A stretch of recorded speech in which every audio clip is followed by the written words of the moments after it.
Good morning everyone. নানা রকম ব্যস্ততার মাঝে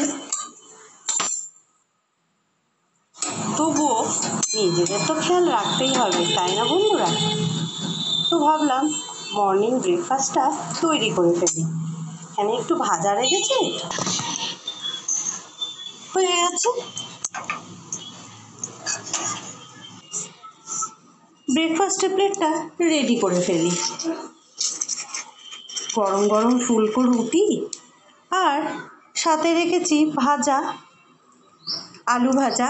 আর একটা মিষ্টি না থাকলে হয় বলুন তো? কিবা লাড্ডু আর কিবা সন্দেশ, যাই হোক একটা মর্নিং গুড মর্নিংটা এভাবেই সেরে ফেললাম। কি বলুন তো, নিজের তো খেয়াল রাখতে হবে, তাই না? ঠিক বললাম তো? এতক্ষণ ধরে ভিডিওটা দেখার জন্যে অসংখ্য ধন্যবাদ প্রত্যেককে।